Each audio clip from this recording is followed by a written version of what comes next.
तो पुष्कर सिंह धामी जी एसी के कमरे में सो रहे होंगे और हमारे जो नौजवान है साथियों वो सड़कों में सो रहे हैं। तो ऐसी स्थिति फिलहाल इस प्रदेश में बन चुकी है साथियों। मैं साथियों एक और चीज कहूंगा, ये क्या कह रहे हैं कि हमने जो है जब से मुख्यमंत्री पुष्कर सिंह धामी आए हैं तब से इन्होंने 25,000 नौकरियां दे दी हैं। 25,000 ऐसा इनका दावा है, वो भी सरकारी नौकरी कह रहे हैं। ये 25,000 सरकारी नौकरी का ये मिली आपको सरकारी नौकरी 25,000?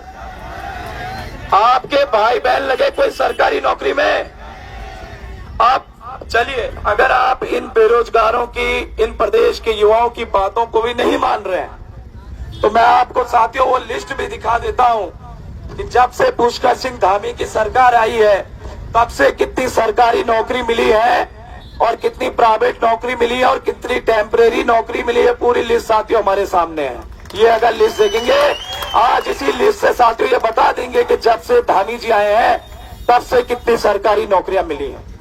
साथियों 25,000 नौकरी का दावा है, लेकिन इन्होंने कुल अभी 8,995 नौकरियां दी हैं। मैं सरकारी का जिक्र नहीं कह रहा हूं, मैं कह रहा हूं नौकरियां दी हैं 8,995 और इसमें से 6,250 नौकरियां टेम्परेरी हैं। टेम्परेरी, सरकारी नहीं है, टेम्परेरी हैं। और उससे बड़ी बात तो ये है साथियों, इसमें 2300 नौकरी गेस्ट टीचर है। गेस्ट टीचर, ठीक है, सरकारी नौकरी नहीं है, गेस्ट टीचर है।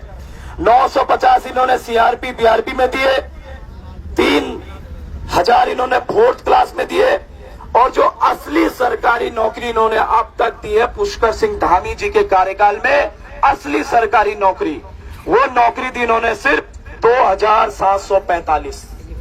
कहा 25,000 बोल रहे हैं और यहां पर आ रहा है साथियों आंकड़ा 2,745। इसके अलावा 8,498 वैकेंसी की प्रक्रिया फिलहाल जारी है और ये उसको भी 8,498 जो वैकेंसी है उसकी अभी प्रक्रिया चल रही है। और इन्होंने क्या किया, उस प्रक्रिया वाली भर्ती को भी साथियों इन्होंने इस 25,000 में कर दिया शामिल। अब आप एक बात बताइए, आप जो है 25,000 नौकरी की बात कर रहे हो और जो भर्तियां आपकी प्रक्रिया में हैं उन भर्तियों को भी आप उसमें जोड़ रहे हो, तो वो भर्तियां जो है कब तक आप पूरी करोगे? वो भर्तियां अभी पूरी नहीं होंगी। वो भर्तियां जब किसी और सरकार का कार्यकाल आ जाएगा, जब उसके बाद चुनाव होंगी, तब वो भर्तियां पूरी होंगी। इस बात की मैं आपको गारंटी दे रहा हूं साथियों, ये बिल्कुल सच्चाई है। और ये लोग जो है उसी में ये सारी इंक्लूड करते हैं।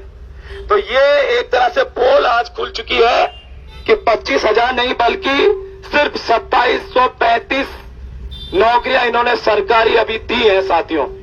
और वो नौकरियों में भी क्या चला, कैसे चला, वो सब लोग जो है आप ये भी जान सकते हैं साथियों। मैं दूसरी चीज एक और कहूंगा साथियों कि यहां पर काफी लोग आ रहे हैं और काफी लोग जो है अपनी बात यहां पर रख रहे हैं। ये आंदोलन एक बार फिर से मैं स्पष्ट कर दूं कि जो कोई किसी भी पार्टी का यहां पर आ रहा है या फिर किसी सामाजिक संगठन से आ रहा है तो सबसे पहले उसकी नजरें यहां जाए, इन मांगों पर जाए, इन मांगों पर। सबसे पहले कोई आ रहा है तो इस साइड देखिए कि ये क्या चल रहा है यहां पर। इन 4 मांगों का जिक्र आपके हर भाषण में होना चाहिए। हर नेता जो यहां पर आ रहा है, हर सामाजिक कार्यकर्ता जो यहां पर आ रहे हैं, इन 4 मांगों पर जरूर आप जो है अपनी बात रखिए। बात आपको जो है सीबीआई की भी रखनी पड़ेगी। बात आप ये भी रखिए कि युवाओं के साथ ये अन्याय और युवाओं पर फोकस आपका भाषण होना चाहिए। आप भाषण इस पर भी फोकस कीजिए।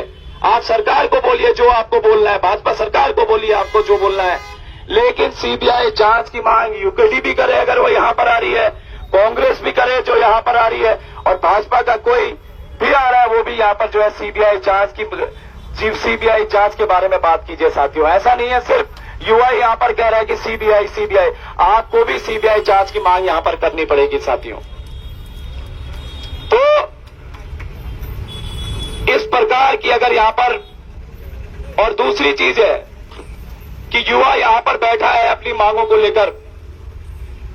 ज्यादा लंबा मत बोलिए, क्योंकि युवा भी है जिसको बोलना है।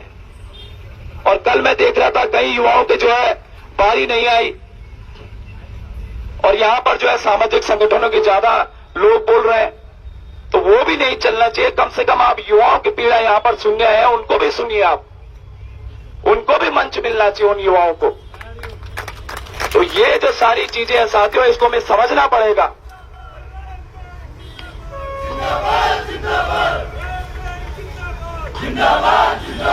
ऐसी हरकतें पहले भी आंदोलनों में हुई। मैं भी एक और चीज सुन रहा था कि बेरोजगार संघ को नेतृत्व की जरूरत है।